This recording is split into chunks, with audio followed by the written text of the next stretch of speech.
प्रिय मित्रजन, गांव, कस्बों और शहरों में रह रहे भाइयों और बहनों, आप सभी को मंगल शुभकामनाएं।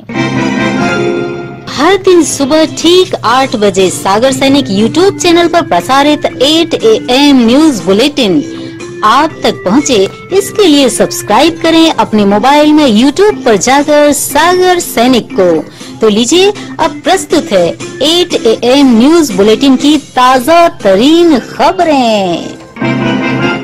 आप सभी को आज का दिन मंगलमय हो। अगर आप मंदिर जाते हैं तो केंद्र सरकार की ताज़ा गाइडलाइन को जान लीजिए। गुरुवार को धार्मिक स्थलों को लेकर गाइडलाइन जारी की है। इसमें कहा गया है कि किसी भी धार्मिक स्थल में मूर्ति छूना मना होगा। परिसर में प्रवेश से पहले सभी को अपने हाथ और पैर साबुन से धोने होंगे। प्रवेश द्वार पर ही सबके शरीर का तापमान चेक किया जाएगा। केवल उन्हीं को प्रवेश मिलेगा जिनमें कोरोना का कोई लक्षण नहीं होगा। बगैर फेस मास्क पहने लोगों का प्रवेश पूरी तरह से वर्जित किया गया है। और कुछ खास जानकारी आज के मौसम पर। प्रदेश के 27 जिलों में अगले 24 घंटों के दौरान भारी वर्षा का अलर्ट जारी किया गया। मौसम वैज्ञानिक संजय शर्मा के मुताबिक देखिए, जो निसर्ग साइक्लोन था, इसका प्रभाव अब धीरे धीरे कम होता चला जा रहा है। पहले ये सीवियर साइक्लोनिक स्टॉर्म में चल रहा था और उसके बाद ये सीवियर स्टॉर्म में कन्वर्ट हुआ। उसके बाद ये डीप डिप्रेशन में कन्वर्ट हुआ। डीप डिप्रेशन के बाद अब डिप्रेशन पे इसकी स्थिति आ गई है। तो इस हिसाब से हम देख रहे हैं कि इसका जो इंटेंसिटी है वो धीरे धीरे कम होती चली जा रही है। परंतु अभी भी यदि हम मालवांचल की बात करते हैं या वेस्टर्न मध्य प्रदेश की बात करते हैं तो वहां पर बारिश की अभी भी संभावनाएं बढ़ी हुई है। हैवी से वेरी हैवी रेनफॉल कई क्षेत्रों में हमें प्राप्त हो सकती है। कुछ समय के लिए रेनफॉल जो है वो रुक रुक कर आने की संभावनाएं हैं, परंतु जो रेनफॉल है वो लगभग हैवी से वेरी हैवी रेनफॉल की श्रेणी में आ सकती है। जो 5 तारीख है, 5 जून और 6 जून तक इसका प्रभाव में परिलक्षित होगा और थोड़ी थोड़ी बारिश, हल्की फुल्की बारिश हमें मिलती रहेगी, ऐसी संभावनाएं बनी हुई है। यदि हम यदि अपन मानसून की बात करते हैं तो मानसून अभी ऑनसेट ऑफ मानसून नहीं है, ये प्री मानसूनल रेंज है और खासतौर से ये जो हमारा साइक्लोन है उसका प्रभाव परिलक्षित हो रहा है। ऑनसेट ऑफ मानसून हमारे यहाँ लगभग 20 जून तक होगा और इसका मेरे को नहीं लगता कि कोरोना के ऊपर कोई बहुत ज्यादा प्रभाव पड़ेगा। खतरों से क्यों खेल रहे हैं स्वास्थ्य मंत्री नरोत्तम मिश्रा? क्यों नहीं रख रहे सोशल डिस्टेंसिंग का ख्याल? दास्ताने पहने बगैर फीवर क्लिनिक में यह क्या कर रहे हैं नरोत्तम मिश्रा? मध्य प्रदेश में इंदौर के बाद दूसरे स्थान पर राजधानी भोपाल है, जहां कोरोना संक्रमण के सबसे ज्यादा मरीज मिले हैं और मिलते जा रहे हैं। भोपाल में कोरोना इफेक्ट के शुरुआती दौर में स्वास्थ्य विभाग की आला अफसर संक्रमण की चपेट में आई और फिर स्वास्थ्य विभाग के ही कई लोग चपेट में आते गए। कोरोना ने राजभवन के स्टाफ को भी चपेट में ले लिया। ऐसे में उन सावधानियों पर अमल करना निहायत आवश्यक है जो कोरोना से बचाव के लिए दी गई गाइडलाइन में वर्णित है। मगर लगता नहीं कि मध्य प्रदेश सरकार के स्वास्थ्य और गृह मंत्री नरोत्तम मिश्रा इस गाइडलाइन का पालन कर रहे हों। नरोत्तम मिश्रा गुरुवार 4 जून की सुबह भोपाल के जेपी अस्पताल के फीवर क्लिनिक पहुंचे। नरोत्तम मिश्रा ने मरीजों की जांच, सैंपलिंग और स्क्रीनिंग कर रहे डॉक्टर और पैरामेडिकल स्टाफ से जानकारी प्राप्त की। उन्होंने फीवर क्लिनिक में आने वाले मरीजों से भी बातचीत की। अब यहाँ देखिए जेपी अस्पताल स्थित फीवर क्लिनिक के इन दृश्यों को। एक महिला से वे बात कर रहे हैं मगर दोनों के बीच बिल्कुल भी सोशल डिस्टेंस नहीं है। उनके साथ अटेंशन की मुद्रा में जो स्टाफ खड़ा है उसे भी नहीं मालूम कि सोशल डिस्टेंसिंग क्या होती है। नरोत्तम मिश्रा फीवर क्लिनिक के भीतर महिला चिकित्सक से बात कर रहे हैं। महिला चिकित्सक के हाथों में ग्लव्स हैं मगर नरोत्तम मिश्रा ने ग्लव्स नहीं पहन रखे। यहाँ लापरवाही की पराकाष्ठा देखिए कि नरोत्तम मिश्रा हाथों में ग्लव्स पहने बगैर नंगे हाथ से कागजों को छू रहे हैं। इसके साथ ही टेबल पर अनेक बार हाथ रख रहे हैं। जेपी अस्पताल पहुंचे नरोत्तम मिश्रा के साथ लाव लश्कर में फोटोग्राफर भी था, शायद गोदी मीडिया भी हो। संभव है कि यह सारी कवायद प्रायोजित हो। ऐसा है भी तो चलो ठीक है, मगर स्वास्थ्य मिनिस्टर को कोरोना संक्रमण से बचाव की गाइडलाइन का पालन तो करना ही चाहिए। सागर शहर क्या पूरे सागर जिले में अराजकता के हालात हैं। मध्य प्रदेश की राजधानी में लंगड़ी सरकार बैठी है जो मंत्रिमंडल का गठन नहीं कर पा रही। अराजकता के खिलाफ कहीं से कोई आवाज नहीं उठ रही। इससे सिर्फ लगता ही नहीं बल्कि दिखता भी है कि सागर में भारतीय जनता पार्टी का छोटे बड़े सभी नेता कथड़ी ओढ़ कर सो रहे हैं। सागर जिला चिकित्सालय के जिन हालात का विवरण वरिष्ठ पत्रकार लेखराज यादव यहां प्रस्तुत कर रहे हैं, वह तो मात्र एक नमूना है, जबकि स्थितियां बेहद नाजुक हैं। कोरोना के लॉकडाउन में पिछले 2 माह से जो सन्नाटा पसरा है, उसके चलते आला अफसरों तक यह बात पहुंची ही नहीं कि तिली अस्पताल का सिविल सर्जन कहाँ है। अगर दिखाई नहीं दे रहा तो मांद में छिपकर कोई गुल तो नहीं खिला रहा। तो यहाँ प्रस्तुत है वरिष्ठ पत्रकार लेखराज यादव की यह रिपोर्ट। सिविल सर्जन कमरे में कैद, स्टाफ की जान खतरे में, कोरोना से होने वाली जंग में कंधा से कंधा मिला रहा सागर जिला अस्पताल का मेडिकल स्टाफ अब खुद जिंदगी की जंग लड़ने को मजबूर हो गया है। इसकी वजह है अस्पताल प्रबंधन की घोर लापरवाही। सिविल सर्जन की लापरवाही की वजह से अब तक अस्पताल की एक महिला डॉक्टर सहित 3 स्टाफ नर्स व 2 सफाई कर्मचारी कोरोना की चपेट में आ चुके हैं। कई कर्मचारियों की सैंपल रिपोर्ट आना अभी बाकी है। दहशत के बीच काम कर रहे कर्मचारियों के मुताबिक सिविल सर्जन वीके तोमर ने अपने आप को एक कमरे में कैद कर लिया है। उनके पास न तो कर्मचारियों से मिलने का समय है और न ही उनकी समस्याएं हल करने का। खुद की जान व कुर्सी बचाने में लगे सिविल सर्जन अस्पताल का निरीक्षण भी नहीं करते। मेडिकल स्टाफ को ग्लव्स, हेड कवर भी पर्याप्त नहीं दिए गए हैं। आने वाला मरीज कोरोना संक्रमित तो नहीं, यह सिर्फ मरीज के बताने पर ही निर्भर रहता है। सबसे बुरे हालात गायनिक विभाग के हैं। यही से डॉक्टर व नर्स संक्रमण का अंश झेल चुके हैं। सिविल सर्जन की लापरवाही की शिकायत भी कर्मचारियों की तरफ से कलेक्टर से की जा चुकी है। नौकरी की वजह से कर्मचारी खुलकर बोलने से डर रहे हैं। यही भय उनकी जिंदगी खतरे में डाल रहा है। चूंकि स्टाफ के पास पर्याप्त सुरक्षा कवच नहीं है, इसलिए मरीजों की भी जिंदगी खतरे में है। कर्मचारियों के मुताबिक संदेही कर्मचारियों से भी काम लिया जा रहा है। इससे खतरा और बढ़ता जा रहा है। जिला अस्पताल प्रबंधन ने जिस तरह की उदासीनता और लापरवाही ओढ़ रखी है, उसे देखते हुए अस्पताल परिसर में सर्वत्र चर्चा है कि कोरोना बचाव के नाम पर आए फंड पर नजर लगाए बैठे हैं। सिविल सर्जन पर यदि समय रहते कार्रवाई नहीं की गई तो यहाँ के हालात बाद से बदतर हो सकते हैं। तुलाई के लिए किसान से रुपए ले रहा समिति प्रबंधक हुआ ट्रैप। लॉकडाउन के बाद लोकायुक्त की कार्यवाही। सागर सैनिक प्रतिनिधि राघवेंद्र दुबे ने बताया कि कोरोना वायरस के कहर और मौसम की मार झेल रहे किसानों को शायद सरकारी सिस्टम का घूसखोर तंत्र भी चैन से नहीं बैठने दे रहा।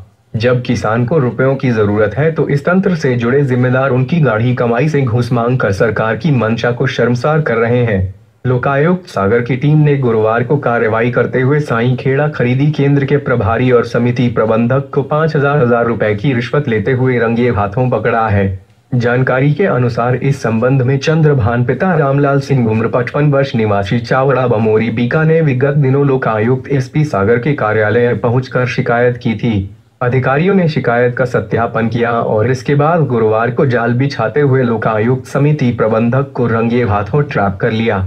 किसान चंद्रभान सिंह ने बताया था कि पामाखेड़ी समिति प्रबंधक विजय दुबे उससे चना की तुलाई के लिए घूस मांग रहा था। साईं खेड़ा खरीदी केंद्र के प्रभारी विजय दुबे आवेदक किसान से 50 रुपए प्रति क्विंटल के हिसाब से घूस मांग रहा था। गुरुवार को इस कार्यवाही में लोकायुक्त की टीम ने खरीदी केंद्र पर जाल बिछाते हुए घूसखोर समिति प्रबंधक को रंगे हाथ पकड़ा। टीम में लोकायुक्त कार्यालय के निरीक्षक BM द्विवेदी सहित अन्य सदस्य शामिल थे। प्रतिनिधि राघवेंद्र दुबे ने बताया कि कल देर रात सागर एडमिशनल एसपी विक्रम परिहार और सुर्खी पुलिस ने सुर्खी टोल प्लाजा पर वाहन चेकिंग के दौरान एक संदिग्ध कार में से सोना और नकदी पकड़ी। पुलिस दोनों आरोपियों को इनकम टैक्स को पूछताछ के लिए सुपुर्द कर दिया। इन जब्त किए रुपए और सोना लाखों में आंकी जा रही है। उज्जैन में 7 बसें जलकर खाक, क्या जानबूझकर लगाई गई आग? क्या पुलिस जांच में हो पाएगा खुलासा? गुरुवार 4 जून की सुबह उज्जैन के नानाखेड़ा बस स्टैंड पर खड़ी 7 बसों में भीषण आग लग गई। आग पहले एक बस में लगी और देखते ही देखते 7 बसों को अपनी चपेट में ले लिया। बाद में मौके पर पहुंची फायर ब्रिगेड की 8 दमकलों ने बड़ी मुश्किल से आग पर काबू पाया। लॉकडाउन के कारण यह बसें काफी दिनों से नानाखेड़ा बस स्टैंड पर खड़ी थीं, जिनका परिवहन अंतर राज्य प्रांतों के लिए होता था। आशंका है कि जानबूझकर बसों में आग लगाई गई है। पुलिस जांच से ही पता चल पाए कि माजरा क्या है। प्रशासन की लापरवाही से भीगा हजारों क्विंटल गेहूं। निसर्ग तूफान के असर से मध्य प्रदेश के कई इलाकों में बीते बुधवार की रात मूसलाधार बारिश हुई है। इस कारण मध्य प्रदेश के अनेक जिलों सहित सागर जिले में अधिकांश खरीदी केंद्रों में खुले आसमान के नीचे पड़ा हजारों क्विंटल सरकारी गेहूं भीग गया। अब बरसात में भीग चुके अनाज के खराब होने से इनकार नहीं किया जा सकता। सबसे ज्यादा गेहूं शेड के बाहर और आसपास खुले में पड़ा था, जो पूरी तरह भीग गया। गौरतलब यह कि मौसम विभाग के साथ साथ सरकार की तरफ से भी अलर्ट जारी किया गया था। प्रशासन को स्थानीय स्तर पर अलर्ट रहने को कहा गया था। बरसात के पानी में अनाज भीगने की सरकारी ढील पर सागर से पत्रकार राजिक अली, खुरई से मुकेश कौशिक, मालथौन से सुरेंद्र जैन ने और राहतगढ़ से पत्रकार असलम रंगरेज रिपोर्ट भेजी है। खुरई से पत्रकार मुकेश कौशिक ने बताया है कि नवीन कृषि मंडी स्थित सोसाइटियों का रखा था खुले आसमान के नीचे 3000 क्विंटल किसानों से खरीदा गया गेहूं चना रात में बारिश होने से हो गया खराब। जैसी कि पूर्व से संभावना व्यक्त की जा रही थी कि जून के पहले सप्ताह में अकस्मात बारिश हो सकती है, गत रात्रि में हुआ भी यही। इसके बावजूद किसानों से खरीदी करने वाली सोसाइटी के प्रबंधक और प्रशासन इसको नजरअंदाज करता रहा। इसका परिणाम यह हुआ कि खुले आसमान के नीचे पड़ा 3000 क्विंटल से ज्यादा का क्रय किया गया गेहूं चना बारिश की भेंट चढ़ गया। सबसे ज्यादा नुकसान झारई सोसाइटी को हुआ है। मंडी के 3 शेड दाएं में जगह नहीं होने पर 432 किसानों से 35,552 क्विंटल खरीदा गया, जिसमें से 1200 क्विंटल अनाज खुले में खेत की काली मिट्टी पर रखा था, जो पानी में बर्बाद हो गया। इसी तरह गढ़ोला जागीर सहकारी समिति खरीदी केंद्र का यही हाल हुआ। यहाँ भी 309 किसानों से 22,268 क्विंटल चना गेहूं खरीदा गया था। उसमें से 1000 क्विंटल चना पानी में भीग गया। अब सोसाइटी वालों का कहना है कि प्रशासन और परिवहन के ठेकेदार को बार बार अवगत कराया था कि परिवहन की शीघ्र व्यवस्था करे। किसानों से खरीदा गया गेहूं चना खुले आसमान के नीचे पड़ा है। बारिश होने की स्थिति में इसके खराब होने की पूरी संभावना है। मालथौन से हमारे प्रतिनिधि सुरेंद्र जैन ने बताया कि जिले भर के उपार्जन केंद्रों पर खुले में पड़ा हजारों क्विंटल अनाज बारिश की भेंट चढ़ गया। पहले ही प्रशासन को चेताया गया था। खुले आसमान की छत के नीचे हजारों क्विंटल गेहूं खुले आसमान में रखा है। सागर कलेक्टर के निर्देश के बाद भी परिवहन में जिले के केंद्रों पर भंडारण परिवहन में लापरवाही बरती गई, जिसका खामियाजा बारिश की भेंट चढ़ गया। शुरू से खरीदी केंद्रों पर गेहूं परिवहन में केंद्रों पर लापरवाही देखी गई। अनाज परिवहन कॉन्ट्रैक्टर केंद्रों के प्रभारियों ने केंद्रों से अनाज परिवहन करवाने में गंभीरता नहीं दिखाई। परिवहन के पर्याप्त साधनों को जुटाने में असमर्थ रहे। खेतों से मेहनत से किसान ने उपज का उपार्जन किया, जो कि केंद्रों पर बारिश में भीग गया। गुरुवार को सुबह से बारिश लगातार हो रही है। सहकारी उपार्जन केंद्र मालथौन में चल रही किसानों की उपज खरीदी का सैकड़ों में अनाज की भरी बोरियां बारिश के पानी में भीग गई, जो कि खरीदी केंद्र में खुले आसमान में पड़ा था, जिसके परिवहन में लापरवाही बरती गई। वहीं इस बीच 1 दर्जन से ज्यादा किसान चना की उपज को ट्रैक्टर ट्राली में त्रिपाल से ढककर खड़े हुए हैं और बारिश रुकने का इंतजार कर रहे हैं। बारिश की वजह से तुलाई प्रभावित है। खुद केंद्र प्रभारी समय से अनाज का परिवहन न होने पर सवाल खड़े कर रहे हैं। उन्होंने बताया कि केंद्र पर 827 क्विंटल अनाज पड़ा हुआ है। परिवहन में गाड़ियां कम आ रही हैं। जहां पर खाली हो रही वहां दिक्कत आ रही है, जिससे गाड़ियां नहीं मिल रही हैं। चिट्ठा बनाकर और छाया में रख रहे हैं। जो व्यवस्था बन रही वे कर रहे हैं। हल्की बारिश में 200 बोरी भीग गई है। कोई ऐसा ज्यादा नुकसान नहीं हुआ है। किसानों के चना की खरीदी अभी तो नहीं हो सकती है। मौसम साफ होने के बाद तुलाई होगी।